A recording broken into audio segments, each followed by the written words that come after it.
ભુજના હરિત કલાવૃંદ સંસ્થા દ્વારા ઓનલાઈન સ્પર્ધાનું આયોજન કરવામાં આવ્યું હતું। જોઈએ એક અહેવાલ। હરિત કલાવૃંદ દ્વારા ભુજ ખાતે ઓનલાઈન નિબંધ સ્પર્ધાનું આયોજન હાથ ધરવામાં આવ્યું હતું, જેના અનુસંધાને ભુજના સિટી ધ વિલેજ ખાતે ભાગ લીધેલા સ્પર્ધકોને ઇનામ વિતરણનો કાર્યક્રમ યોજવામાં આવ્યો હતો।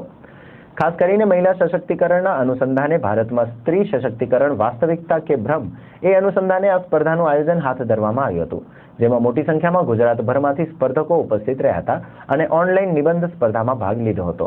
આ ઉપરાંત હરિત કલાવૃંદ દ્વારા આયોજિત સાંસ્કૃતિક સ્પર્ધામાં ભાગ લેનાર સ્પર્ધકોને સન્માનવાનો એક કાર્યક્રમ પણ ભુજના સિટી ધ વિલેજ રિસોર્ટ ખાતે યોજવામાં આવ્યો હતો। આ પ્રસંગે હરિત કલાવૃંદના નિશાબેન મહેતા, માધાપર જુનાવાસના સરપંચ હંસાબેન સોલંકી, અખિલ ભારતીય ગુજરાતી પરિષદના પ્રમુખ રાજેશભાઈ ટાંક, વિનોદભાઈ ચાવડા, પૂર્ણિમાબેન મહેતા સહિતના મહાનુભાવો ઉપસ્થિત રહ્યા હતા।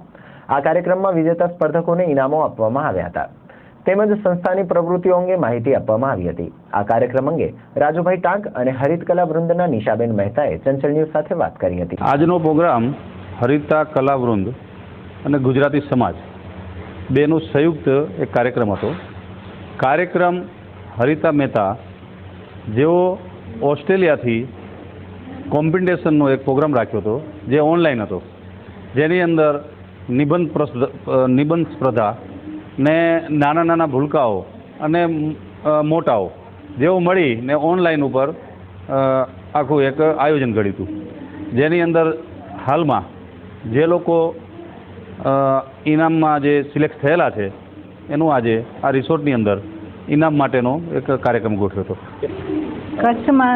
કચ્છમાં સૌથી પ્રથમવાર ઓનલાઈન નિબંધ સ્પર્ધા મહિલા સશક્તિકરણને અનુલક્ષીને ભારતમાં સ્ત્રી સશક્તિકરણ વાસ્તવિકતા કે ભ્રમ એ વિષય પર એક નિબંધ સ્પર્ધાનું આયોજન કરવામાં આવેલ, જેમાં 67 બહેનોએ ભાગ લીધેલ અને આજે તેનું ઇનામનું વિતરણ સિટી ધ વિલેજ રિસોર્ટમાં રાખવામાં આવેલ છે, જેમાં જૂનાગઢ, રાજકોટ, જામનગર, ગાંધીનગર, અમદાવાદ, સુરત, વલસાડ બધી જગ્યાએથી એન્ટ્રીઓ આવી છે અને આ સાથે હરિતા કલાવૃંદના સાંસ્કૃતિક કાર્યક્રમમાં ભાગ લેવાવાળા 22 છોકરાઓને પણ આજે ઇનામ વિતરણ કરવામાં આવશે।